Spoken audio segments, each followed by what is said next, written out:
This is a CBS News Miami Special Report. Good afternoon. I'm Naja Sherman. Let's take a live listen and update on today's breaking news. There's no evidence to support that this happened other than the phone call itself, which leads us to our Homeland Security Bureau will do an active investigation to ensure that every stone is turned over, to ensure that whoever did make this call, however this threat did come in, will be worked down to the very last bone and ensure that that will be held accountable. This is a serious thing that comes in. Obviously, you can see the personnel and the amount of people that respond to something like this. We are actively prepared and trained for this all the time, and this is the response you get with the Miami-Dade Sheriff's Office. Any initial indication on who made that call? Because I know you guys have taken very seriously students who make these threats. I mean, now it's a crime.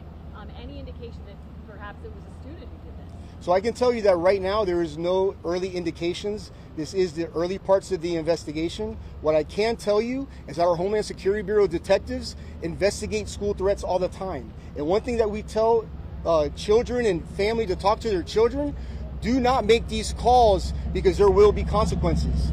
People will get arrested for this. It happens all of the time. This is a very serious thing to do if it is not true. You don't know where the call originated from yet, whether it was inside the school or from outside the school? We don't have that information at this time. That is being investigated, and all that will come out at a later time. Do you know what time the call came in and where the call went to? Did it go to 911? How did you receive it? So the call came in earlier. I do not have the time frame. I would say earlier today. Do you know what time roughly? I don't have it right now. Did you guys also work for Miami-Dade Schools Police? Because Banyan Elementary was also on lockdown. So I can tell you that our law enforcement community is vast. When we do this, we don't do this alone. Miami-Dade Sheriff's Office works with all of our law enforcement partners. As you can see, there was many law enforcement partners here today that were assisting, as well as with the school itself. We are successful because of our relationships with the school and with the community. That is why we succeed in MDSO. This is a good example of not taking any chances, correct?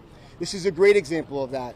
This is what we train for every single day. This is what our priority response team was built off of, to respond to something just like this. So this is the best case example of why these things should not be taken lightly.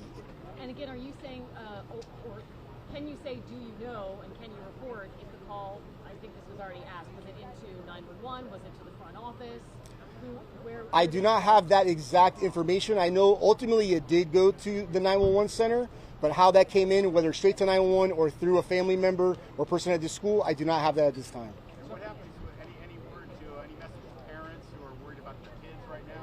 I would say to parents, talk to your children. What we saw today was amazing. We saw children communicating with their parents through a text. We saw school staff communicating with parents, communicating with law enforcement. That's what this is all about, communication. If we don't communicate, we are going to lose. That is why we have these relationships. That is why we build on these things, is to train, practice, and work together as a whole community. Can you say when schools were locked down? We know Columbus, Ari mentioned Banyan Elementary, and also St. Brendan. So I can tell you that Columbus and St. Brendan are off of lockdown in the sense that they have been cleared. And we're already making arrangements now for child pickup for those that want to start picking up their children. School after today, or is it voluntary? So each school will have their own requirement for that, whether it's an early release or not. We're working with the schools to be able to facilitate that then with the children. Can you explain what is the criteria to take a call seriously enough to make this type of reaction? Well, I will tell you, any threat that comes in, Miami Sheriff's Office is always going to take that serious. Sheriff Rosie instills in us to make sure that every call is taken serious and we give it 100% effort every time. Thank you, guys. Appreciate it. And to clarify, the call was in Columbus, not St. Brendan. Yeah. Okay. Thank you.